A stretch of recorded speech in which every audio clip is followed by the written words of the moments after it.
Let's talk about grief. Grief is a response to the loss of something deemed important, particularly to the loss of someone or some living thing that has died, to which a bond or affection was formed. I've been dealing with grief very heavily for the past few days. And I notice whenever I'm going to start to spiral into these patterns, and it doesn't always happen because I do have so much awareness, but I do feel like sometimes I want to allow myself to feel that. And then whenever I feel like it's becoming greater than myself is whenever I feel like, okay, maybe this is not a good place to be. I start to judge myself and I start to judge how I'm feeling, and I want to change it. And I'm allowing myself to really go through this stage of my life right now without trying to change it, without trying to judge myself so harshly, because I know that this is a period of transformation. I feel like a lot of things are changing. I feel like a lot of things are shifting.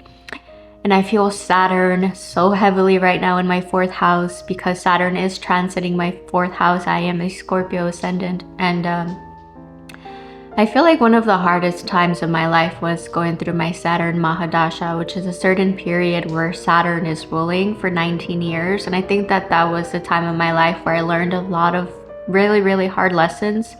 And I'm very grateful, and I have a lot of respect and love for Saturn. So I understand the process that goes into undoing in order to rebuild something that is sustainable long term. But it doesn't necessarily make it easier. You know, we're all human beings, and I don't think anyone is ever in the point of their life where they're fully healed or where they know it all, because there's things that are going to be constantly shifting, changing in our life that is going to put us in different stages in our life. But all of this is really required for growth. So I've been feeling myself spiral into somewhat of a depression and into a rut, into these feelings of not having any energy, not having any motivation. I feel like there's a lot of things happening in my life as well that I'm being forced to face, things that are out of my control. And the only thing we can really control is how we feel and how we react to those things. And I've really been sitting with it instead of trying to constantly just want to get out of it or change it, because I don't think that we're always meant to be happy. I feel like that is a false sense of perception where we feel like we're always meant to be joyful. You know, we are going to experience so many emotions and so many feelings and so many different parts of ourselves throughout our life that it's not supposed to remain constant. You know, if there is anything that is constant, it is change. So it's all, things will always be changing.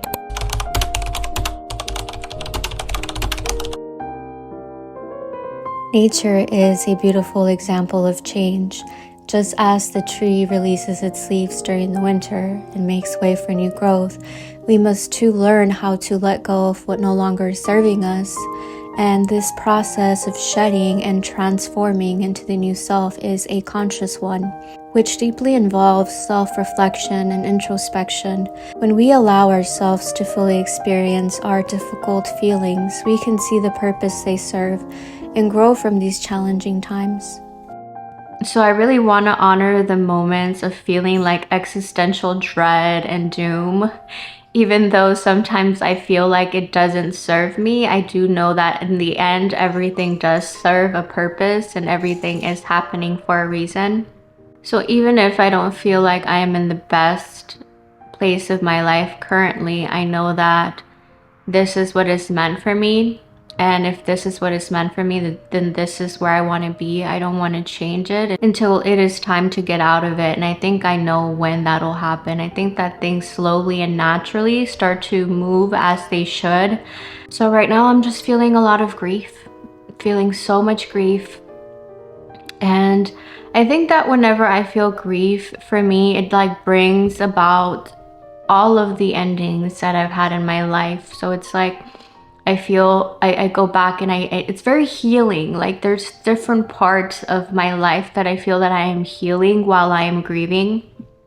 So I do feel myself healing the relationship that I had with my mother, that I had with my father. Both of my parents have passed, and it's funny how things play out as well, because my dad, for many years of my life wasn't present, not because he didn't want to be, but because I wasn't allowed to see him.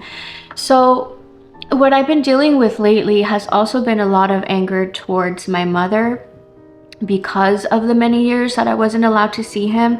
I kind of felt like I was robbed from that experience, and I was robbed of being able to fully like have my father in my life. And now that he's gone and he's no longer here, I felt some anger, like, okay, well, I have no more time left with him. I have nothing there for me to be able to explore.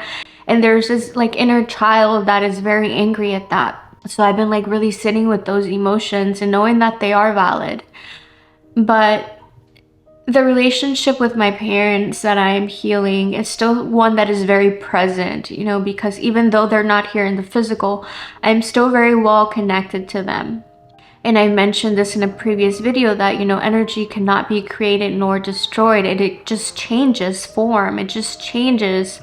So even though they're not here physically, I am very well still connected to my parents. And I feel like I'm healing the relationship that I have with my parents past this lifetime, past this physical experience, to where I am, you know, just trying to find gratitude and appreciation just for this life that they have given me, and also know that they did the best that they could with what they knew. Everyone goes through things in life, and my mother experienced a lot of abuse growing up, a lot of abuse, you know, and it's like just cycles and cycles. It's like my grandfather was a very abusive man at one point in his life. To this day, he's still an alcoholic, and I'm just saying it how it is.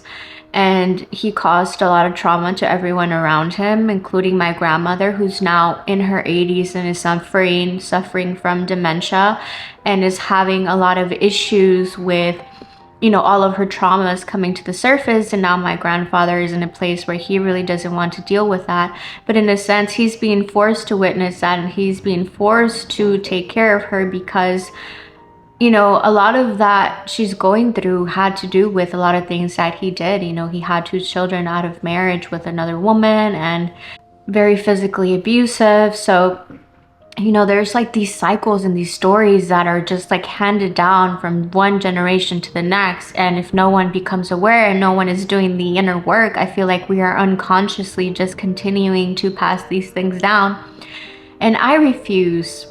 I don't care how many times I have to lay down and die and be reborn again and go through this process of death, which is what I feel like I've been going through for the past 4 weeks. I feel like I'm going through a process of rebirth, of reinventing myself, a process of really like shedding my old skin. And I know that takes time, and I don't want to feel like I have to like just rush out of it. But whenever I am in this place of allowing and really sitting with what is, I sometimes feel like everything, like I'm drowning and everything becomes very muffled around me and I have no sense of clarity.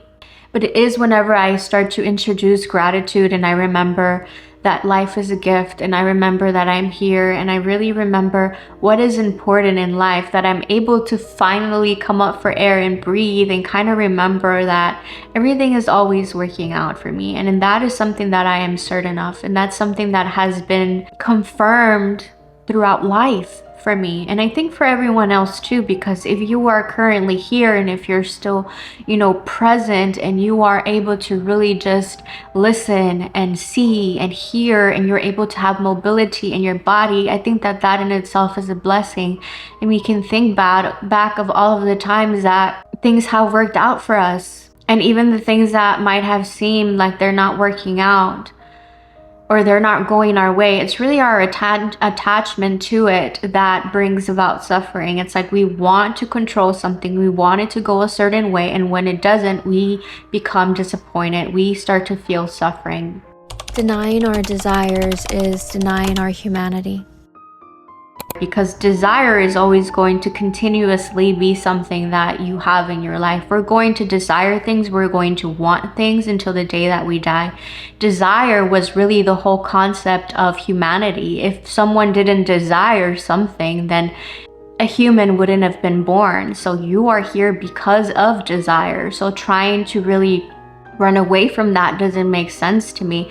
So I know that we're always going to be desiring different things, wanting different things in life, and I think that's okay. But I do think that whenever we attach to that very heavily, that can bring about suffering.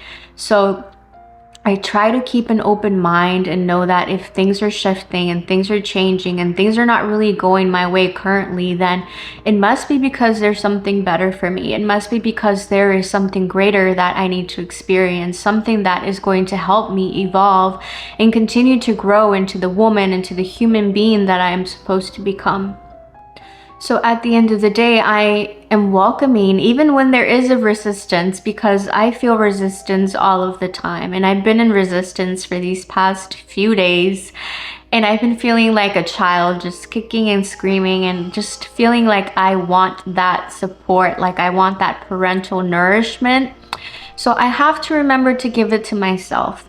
And it can be challenging at times because sometimes we do need that external, support. And as someone who's very much an independent woman, I mean, I've really have been independent from a very, very young age. I was the oldest child from my mom's side of the family, and growing up in a Hispanic household, I was told that it was my responsibility as the oldest to help my mother raise the children. And a lot of responsibilities were placed upon me as if I was the mother of the child. Many times I was meant to carry my little brother and my little sister around, and I had to change the diapers, and I had to feed them, and I had to carry them around. And I wasn't allowed to have friends unless they were present, unless I was carrying them around like they were my child. I went through a lot of things in my childhood that, I'm not really ready to unpack publicly because I've already done a lot of work around that, and I will continue to do so. I feel like whenever we are in this place of becoming more aware and we are healing different parts of ourselves, I feel like the main thing that we have to heal is the inner child, because we are really children in adult bodies. Like anytime that I see someone and I hear them talking and expressing themselves, and there's certain things that I'm really becoming aware of as they speak, I see a child. I see a child in everyone. And it's like, okay, how can we become more happier, fulfilled children? That in itself is going to help become a better parent, become a better friend, become a better lover, become a better sister, brother, whatever. That will just help you become a better human being overall. So I've really been tending to my inner child, and I feel it like rebel at times where I just don't want to do things and I refuse to do certain things. So I want to give myself that attention that is needed, because really, even if we're looking for it externally, it's not going to be satisfying. It might satisfy you temporarily, but at the end of the day, when that person leaves, you're still going to feel this void. So I think it's very important to really give ourselves that love, reparent ourselves, and give ourselves that nourishment. And for me, I really don't have the choice because I don't have any physical parents that are actually present to really give me that. But if you do, I think it's important to, if you have a healthy relationship with them, because there's a lot of situations where you have to cut your parents out of your life. And hey, I'm all for that too, because I feel like at the end of the day, you know what is best for you. You're the only one that knows what you've gone through in your life, nobody else. So if you're making the decision to cut your parents out of your life, I feel like that is a huge thing, and I don't think that is something that is just taken lightly. Most of the time, that is something that gradually has happened over time. So I understand. But if you do have a healthy relationship with your parents, I think that it's important to try to make the time for them, try to see them, try to communicate with them, try to spend time with them, because I think we forget that death is something that is going to one day meet every single one of us. And whenever we are denying death and whenever we don't want to see things for how they truly are, I feel like we're also denying life in a sense, because they're in the same. Death and life is equally the same. And this is something that I've learned within many plant medicine ceremonies, where I have literally felt like I have been dying. many times where I felt like I had no identity. I didn't even know my name. I didn't even know I had children. It's to the point where all I had was my breath. All I had was my consciousness. And those lessons were very, very hard, but they taught me so many things. And this is just my perception, and this is just my experience. Everyone is entitled to their own opinion, and of course that's going to be based off of your life experiences. But within the ceremonies, for me, it was always like, once death comes, birth happens again. So it's like, what happens when you die? You're born again. What happens when you die? You're born again. Which is, for me, is a thing of like, whenever I'm going through these stages of death and feeling like I am really transforming, I know that there's something beautiful on the horizon. I know that there's something beautiful that is to come of this. Because it doesn't matter how many times you fall, you always have the opportunity, you always have the chance to get back again, you always have the time to reinvent yourself. As long as you're breathing, every single breath that you're taking is an opportunity to start over again. And it's an opportunity at a new life. And you have that choice. You have that choice available. And I know that sometimes it doesn't feel that way, but it's because we're paying too much attention to what is going on externally that we're not really paying attention to what is going on within. If you really shut everything else out, focus within, and really understand your soul, who you are, your breath, what you have been given, then you can understand that, you know what? I'm extremely blessed. I'm actually very privileged. And you have the choice to start over every single time. As long as you're breathing, you have time. So I'm really allowing myself to feel where it is that I am in life right now. And sometimes I feel a little judgment, because it's like, I expect myself to have things all together, and I feel like people sometimes expect other people to have things all together, and it's like, oh, if you don't have it together, then you can't be doing this and you can't be doing that. And I think that is false. No one has it all together, and I don't care what anyone says. No one has it all together, and you are still allowed to pursue your dreams. You're still allowed to pursue your passions and go after the things that you want, because that does not disqualify you. And I think that that is something that I've dealt with, where I feel like I'm in this imposter syndrome. But I think that comes from a place of analysis paralysis, not wanting to take the leap, not wanting to take the big step, because there's this fear of uncertainty or not knowing how things are going to play out. But we're not meant to know how everything is going to play out. There's really a lot of wisdom in the unknown. I feel like moments like these really build your character, really build your beliefs, really build your values. And for me, at least, times like these really build my boundaries as well, and actually strengthen the ability to enforce them. Because whenever I am in these moments of grief and sadness, and even if you've been in moments of depression, or you have some sort of experience with this, then you know that you feel like you're at the bottom of the fucking ocean and you're screaming for help and nobody can hear you. The only person that can save you is yourself. There's no one else that is going to come to save you. And in that moment, you realize that you are your biggest supporter. And you are here. You are the person that has been there for you. In your darkest, toughest times, it's been you. It's always been you. So if it always has been you, then I think that you really understand that your well-being is what is most important in continuing to navigate this life. So when it comes to other people, for me, it's like, if you are not really there for me as you say you are, if your actions are not aligning with all of the things that you are saying, I don't have any problem moving away from that and removing my energy from certain people or experiences or circles, because I know my worth. And I know how hard I fought to really be where I am today, that I know what's best for me. If someone is treating me less than what I know that I deserve, I have to move away from that. because I cannot allow someone to compromise my integrity, to compromise my character and what I know to be true about myself. And I'm not saying that in some sort of egotistical way, but in a sense of really loving yourself and respecting yourself.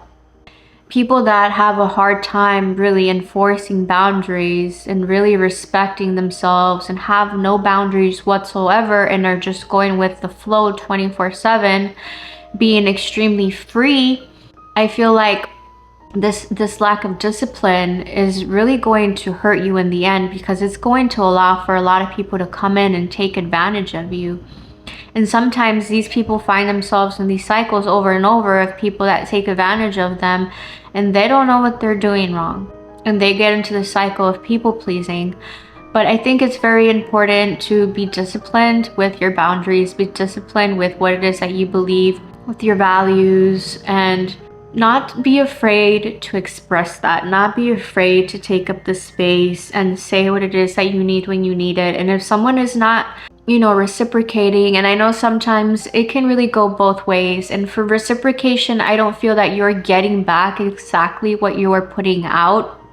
I feel like different people have different things to offer within a relationship, and sometimes whenever we are giving something, we're getting something a little different in return, but there is still something of value being returned. And you're gonna know what that is to you. You're gonna know what is important for you to receive and what you can give, because obviously we're not going to be able to give every single thing. One person is not capable of giving you everything that you need, which is why I don't resonate with the term of twin flames. I do not resonate with the term of soulmates. I feel like we really create that, and we make the choice, the conscious choice, to partner and couple with other people based on where we are in life and what is beneficial to us and what is beneficial to them. It is a transaction. The 7th house in astrology is the house of marriage and the house of partnerships, but it's also a house of business partnerships. So it is very much transactional. So I do think that it is based on love, but at the end of the day, love is not what is going to only sustain it, because our perception of love can be totally different than that person's perception of love. We all have different definitions for different things. So whenever a person is not meeting our expectations, we cannot really be upset at them. It is really, they have a different perception of it. They have a different definition of it. Sometimes things will align, and that's how people are able to be for a very long time. But to say that love is just the only thing that makes a relationship work, there's more to it than just that. But, you know, unconditional love is really accepting and taking someone as your own, as a part of yourself. So whenever you let them go, it's really knowing that they're always with you in some way, in some form, somehow, because we are all interconnected. So unconditional love is not allowing someone to come in and do anything to you and you just love them because that's what you're supposed to do. Just love them no matter what.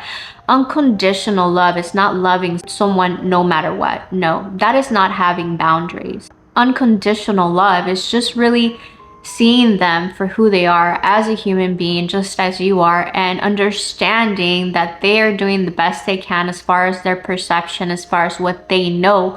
But that is not to excuse people's actions. And I know I've just been on a rant and I've been going from one thing to another, but hey, whatever I'm feeling is just being channeled through me. I'm just speaking it. So it really helps me just be able to kind of unpack a lot of the things that I've been feeling, a lot of things that I've been thinking. So I'm really grateful that I have this outlet, this platform where I'm able to just really express and also create a safe space for other people to come and share if you feel called. Which means that I am not someone that is going to really allow negative comments. I have no problem blocking people right away. I think that opposing opinions is fine as long as we're coming from a respectful place. But once it becomes like bashing and telling other people this, that, and the other, calling people names, and coming from a place of not being aware of yourself, I don't welcome those kinds of people because they're not on the level of understanding. And if you are in the level of understanding, then you're going to align with my message, which means that you are meant to be here whenever you are meant to be here. And everything else that is not understood will be understood when the time is right. And if it doesn't, then it's just not for you. And it's very simple. We need to learn to really respect other people's opinions, not take it on so personally. You know, they say a hit dog will holler, and it is so true, because if it's something that is triggering you, then it's really about you and not the other person. So I think that's something that we need to also look at and be aware of. Like, if I'm feeling disturbed, if I'm feeling like rubbed the wrong way, then I think that says more about me. Maybe I should kind of look at where that's coming from. And not a lot of people in our society have that level of awareness, and it is very apparent all throughout the internet. People are just commenting, saying, and doing whatever, and bless, that is the life that they choose to live, but I refuse to be a part of that. Just kind of wanted to come on here and vent. I appreciate your time. I appreciate you being here and listening to my rant and my message for today. Thank you for being here. Comment and subscribe if you like, and I will see you guys in another video. Love you so much.